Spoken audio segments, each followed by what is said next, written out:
What up, gang? Welcome to the channel. I'm back with another video, man. Listen, today I want to talk about this video that I came across. And before we get started, I got to give credit where credit is due and shout out the content creator. His name is The Trucking Jobs. Go check out his YouTube channel. But shout out to him for getting this interview with this gentleman. And also salute to the gentleman for just being transparent in this video. This is an owner operator. The title of this video is 61-year-old I can never retire from truck driving, because of this. And just to clarify, I know it says 61, but after watching the video, the gentleman is actually 67 years old. So I just want to make that correction. He's 67 years old. But this is an owner operator. And he shares a little bit about what it's like being an owner operator.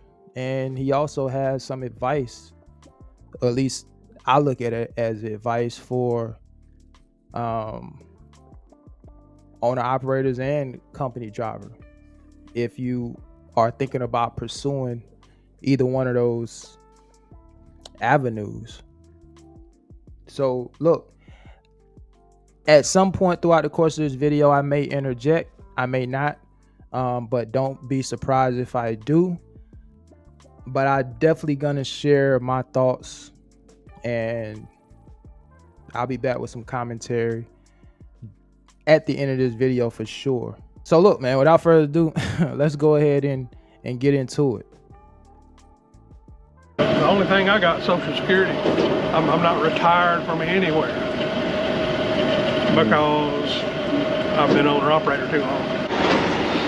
What advice you give a new truck driver think about coming in the trucking industry? What advice you can give them? Well, today's trucks and today's roads are so much safer than they were back in the day. And I would say find a good place to go to work and stay there.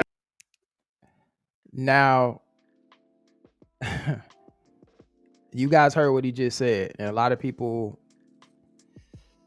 particularly if you want to become an entrepreneur, you may not want to be looking for a job per se, at least not long term. But according to this owner operator, the advice that he just gave was to find a company to work for and stay there. And he's going to say a little bit more about that in this video. Again, you don't have to take this advice. He's just sharing his thoughts and giving his opinions. I've been with this company probably 7 years. 7 years, okay. What I was going to tell you is a buddy of mine just retired from Swift. He had been there for 30 some odd years and retired with almost a $200,000 bonus. Oh, he did? Wow. At his retirement, because he had been there so long.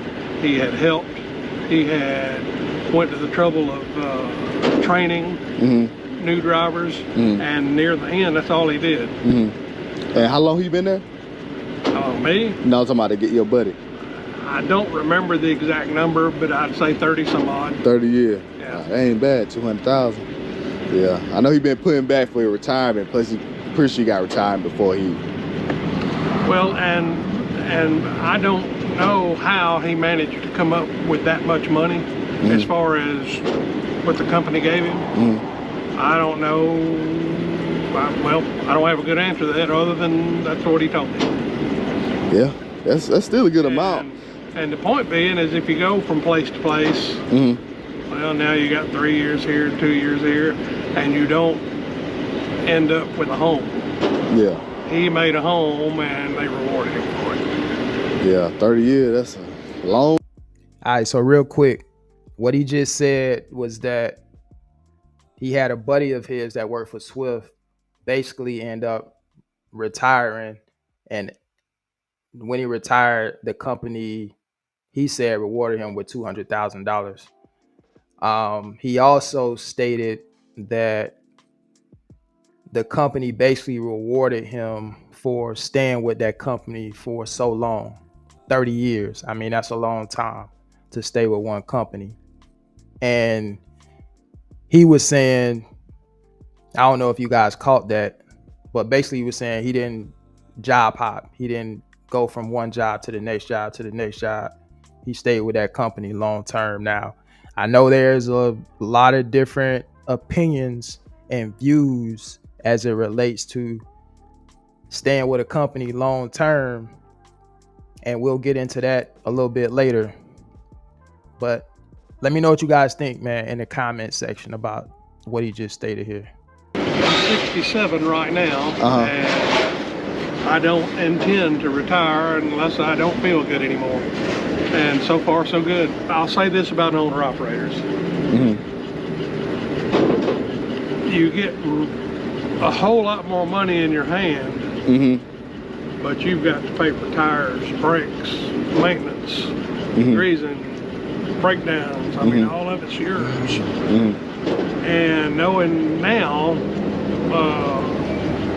what I wished I knew then, I would have stayed a company driver and done something similar to what Swift did. Becoming an owner operator, just make sure you do your research and do your due diligence. Just something that I always talk about. And that the same thing goes for company driver.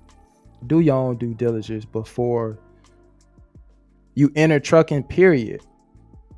On the company that you plan on going to, the job, do your research, guys. Would you go back being a company driver now, or you just like well, forget it's it? way too late for me to do that. Way now. too late. Okay. Because you need the time in at a place being a company driver in order to be quote rewarded.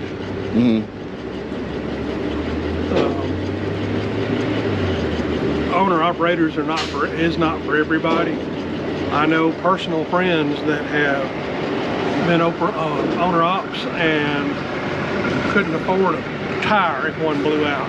Yeah, I hear a lot of people going out of business now been owner operators. Well, what happened in his case is his wife would come pick up his check, and she would use that owner operator check as disposable income.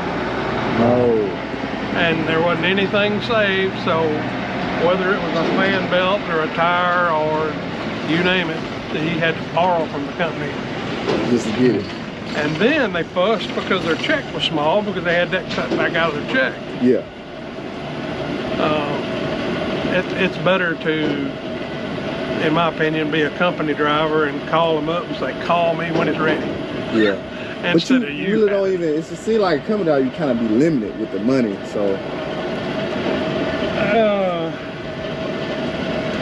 I thought that until the Swift guy ended up with retirement from there. See, the only thing I got Social Security.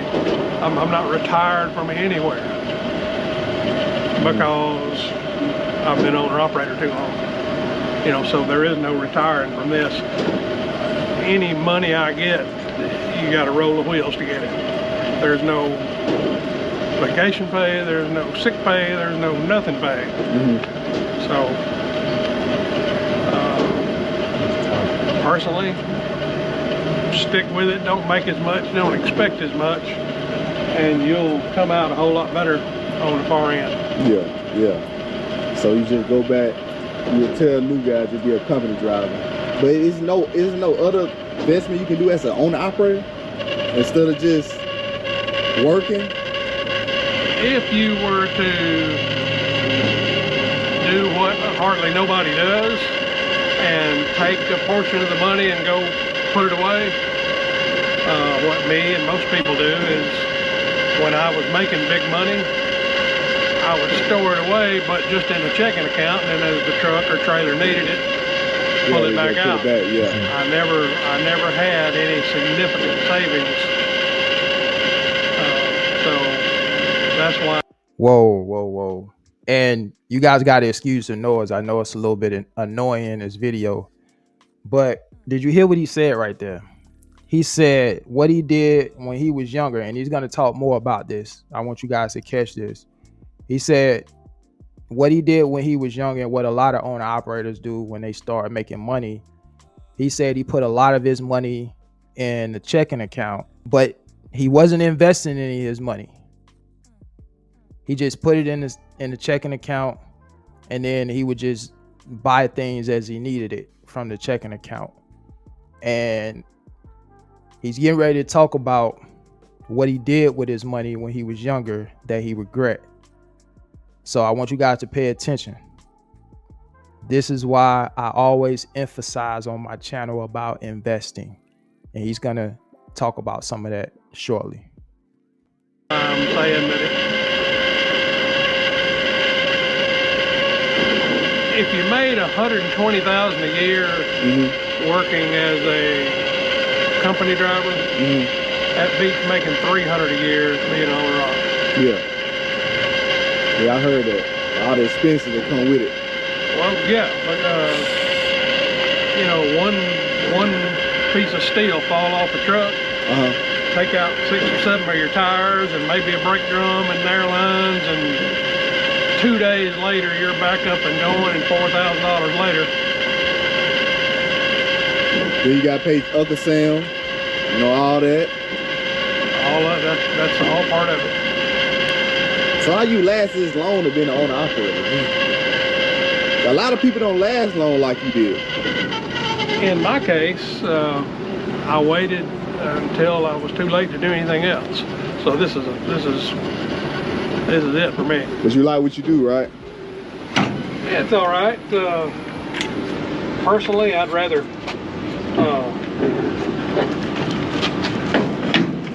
stay at the house and count my money. Yeah, I know that's right. Yeah, true. But there's not much to count, so I'm still working. Yeah. And on the other hand, my buddy retired at I think it was 61. 61. Yeah, from, you know, and so I don't even think he's drawing Social Security yet. But he retired from the company, and again, there's a lot to that. Unless you can behave and not spend money. In my younger years, you know, I had $60,000 in a Harley that I had bought special to build it to be a jack killer.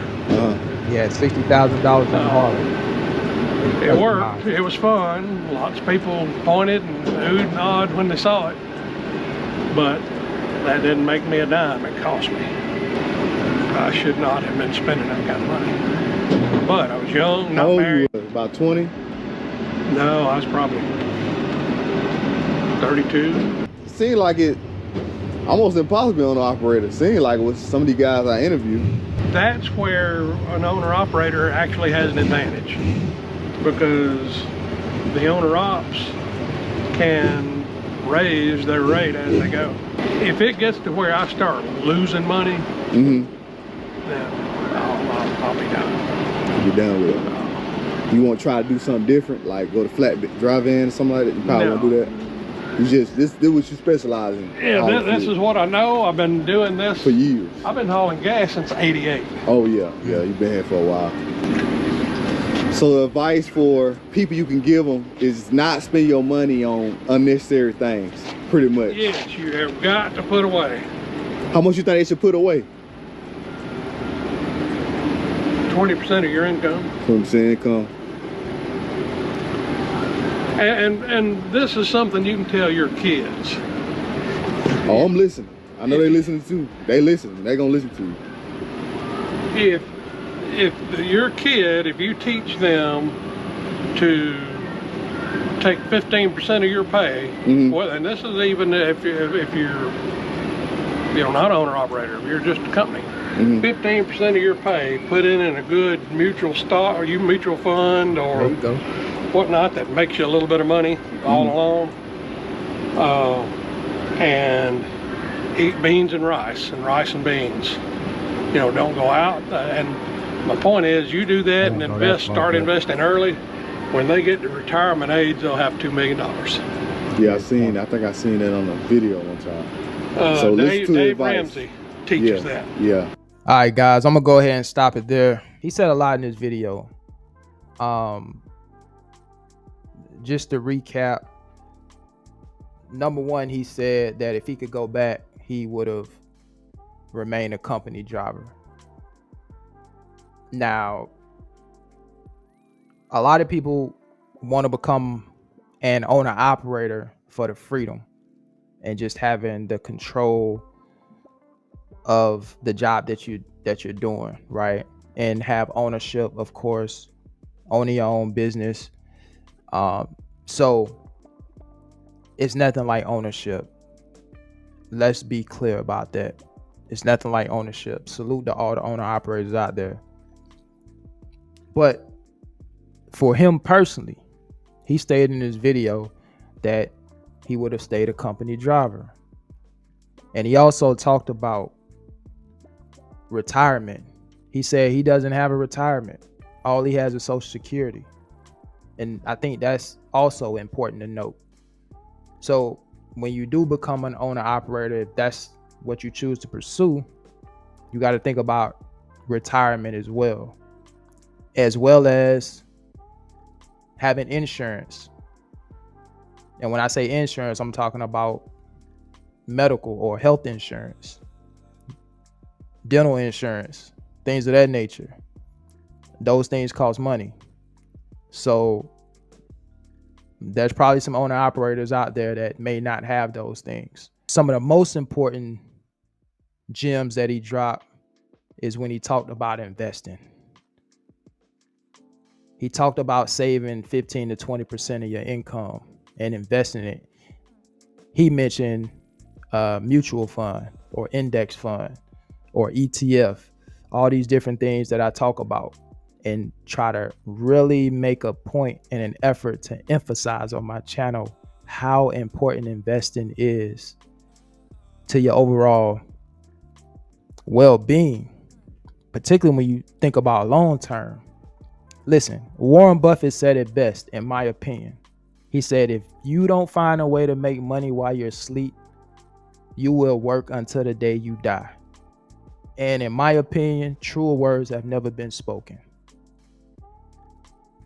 You have to invest if you don't want to continue working for the rest of your life. If you invest properly, you can get to a point to where you can kick back, relax, and not have to physically be out here working. You can travel, you can just live your life and be able to enjoy the fruits of your labor. That's the position that I think a lot of people, most if not all, people would want to be in. That's a pretty good position to be in.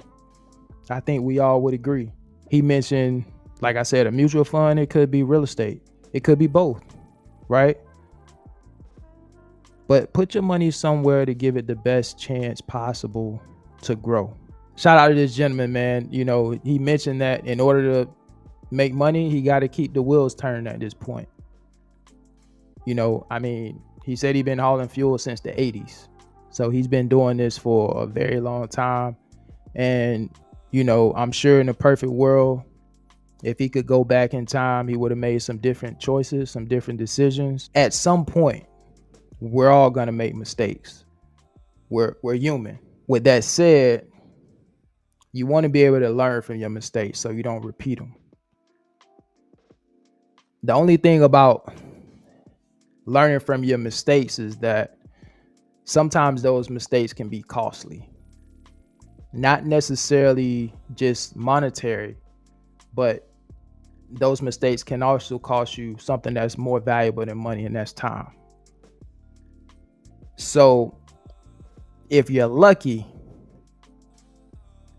you can learn from somebody else's mistakes, which will help you save a lot of time and money. This video is definitely in no way, shape, or form to discourage anyone who wants to pursue becoming an owner operator.